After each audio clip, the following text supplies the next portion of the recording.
Nous voilà donc avec des petits problèmes, les CM2. Alors on va commencer tranquille, vous allez voir. J'espère que vous avez réussi la plupart. D'une motte de beurre qui pèse 8 kg 375, le crémier fait des plaquettes de 125 grammes. Combien de plaquettes va-t-il pouvoir préparer? Donc, comme d'habitude, on doit avoir la même unité.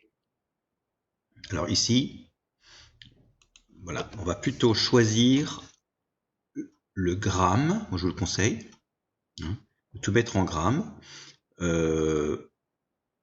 puisque il y a une virgule ici dans celui-là, 8 kg, virgule. Donc c'est aussi bien de ne pas avoir la virgule pour le calcul. On met tout en grammes, donc facile pour vous. 8375 grammes. Alors l'opération en ligne, 8375 grammes, divisé par 125. Puisque une motte, c'est un gros tas de beurre, si vous voulez. Hein.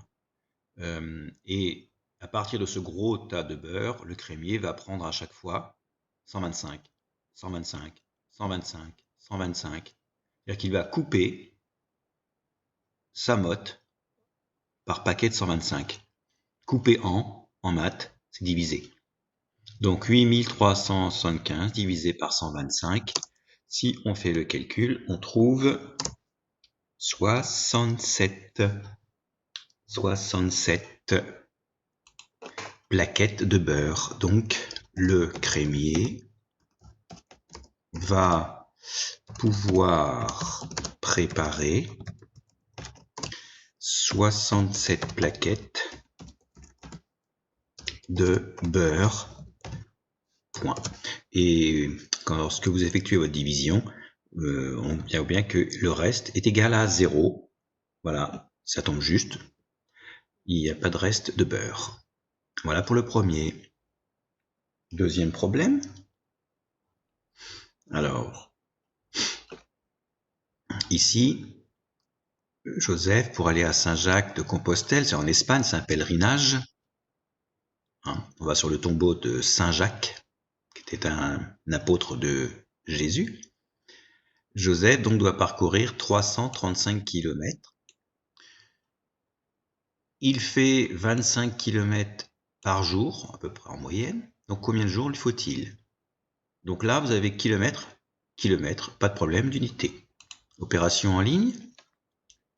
On a 335, c'est le total, et qu'on va couper par petits morceaux de 25. Couper en, c'est encore le signe, divisé. Ce qui nous fait 17. Alors je vous pose pas l'opération parce que c'est pas facile à écrire. 17 au quotient. Et vous avez un reste, je vous écris, il reste 10. Quand vous faites bien la division, quand vous avez un bon calcul.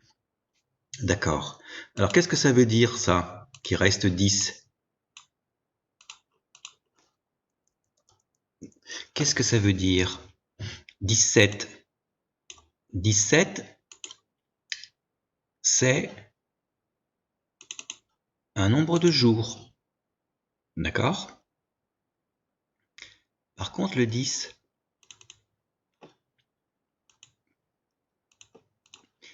il reste 10. Le 10, il est placé sous le 335. Allez voir dans le texte, 335, ce sont des kilomètres. Ça veut dire quoi? 17 reste 10.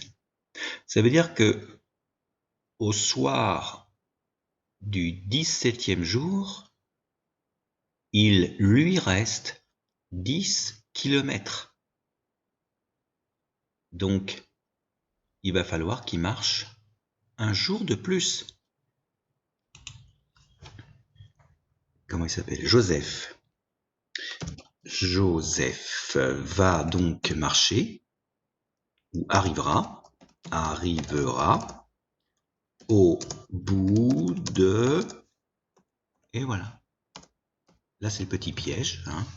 C'est la marche 2 en général, ça, dans les évaluations. Parce que la réponse que vous avez dans la division qui est 17, eh ben non, il faut interpréter le résultat. C'est-à-dire qu'il faut le corriger, en fait. à cause du petit reste ici que vous avez. Il y a 10 km à faire pour le lendemain. Donc, il va marcher 18 jours.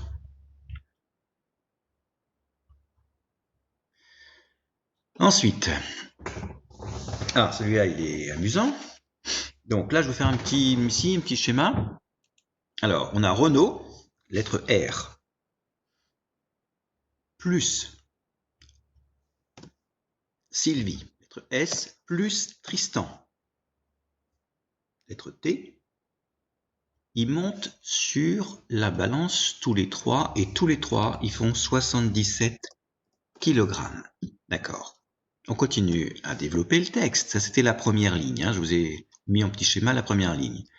Tristan descend de la balance. Donc, s'il descend de la balance, regardez ici, là, il y a encore qui dessus? Il y a encore R et Renaud, et il y a encore Sylvie. Tristan n'est plus là. Et à E2, le poids devient 45 kg. D'accord? Ce qui signifie que Tristan, en fait, comment est-ce qu'on trouve son poids? Eh bien, en faisant la soustraction, puisqu'il est descendu, c'est-à-dire qu'on a enlevé son poids. 77 moins 45 égale 32. Voilà, on a déjà le poids de Tristan. Tristan, il fait 32 kg. On continue. Alors, ensuite, donc je suis rendu ici, là, vous voyez, au point là. Maintenant, si je vais plus loin, puis Sylvie descend. D'accord. Alors, Sylvie descend, elle n'est plus là. Tristan remonte. Qui est sur la balance? Tristan et Renaud. Renaud est toujours sur la balance, il n'est pas encore descendu, lui. Renaud et Tristan, eux, ils pèsent. C'est marqué, je crois. Oui, le poids devient alors 57. Tous les deux, à eux deux, ils font 57 kg. D'accord? Donc, qui est-ce qui est descendu? C'est Sylvie.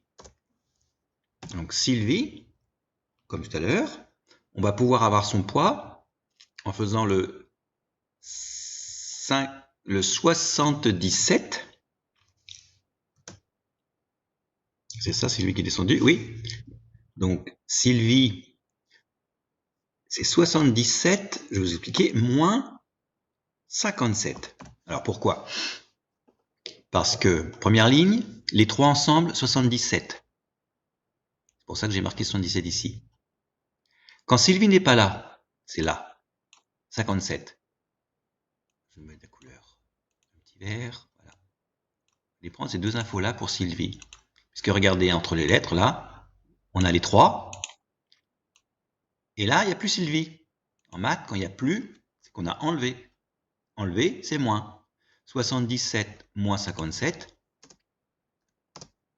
Sylvie pèse 20 kg. Eh bien, il n'en reste plus qu'un. C'est Renaud. Alors, Renaud, lui.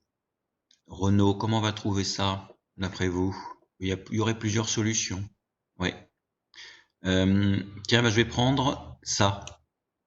Cette info-là. Je pourrais prendre d'autres, il y a d'autres moyens. Allez, tac. Regardez ici ce qui est marqué. Renaud et Sylvie, tous les deux ensemble, pèsent 45. On sait que Sylvie pèse 20. Donc, si je veux faire descendre Sylvie, il va rester Renaud. Donc, Renaud, on va le trouver en prenant 45 et en enlevant celle qui descend, c'est Sylvie. Ce qui fait 25 kg. Donc, réponse, je vous les mets là pour que vous puissiez voir tout l'ensemble. Donc, Renaud, je mets égal comme ça. Donc, Renaud, c'est le dernier, c'est 25 kg. Nous avons Sylvie, je prends l'ordre du texte. Sylvie, il fait 20. Et Tristan, qui fait, c'était celui qu'on a trouvé au début, 32. Alors, deux petites choses à dire. Pour vérifier si vous avez bon, évidemment, à la fin, j'espère que vous avez fait l'addition des 3 que vous avez trouvé. 25 plus 20 plus 32. Ce qui fait bien 77, le nombre de départ. Deuxième chose à dire, c'est ce que j'ai écrit ici. Je n'ai pas écrit que des nombres, parce que sinon, moi-même, je me serais complètement perdu dans qui est qui pèse combien, impossible. Si vous mettez des petites lettres, des dessins, comme vous voulez, alors vous savez à quoi correspond chaque nombre. Et c'est la seule façon d'arriver à la fin du problème. Voilà, terminé pour cette page.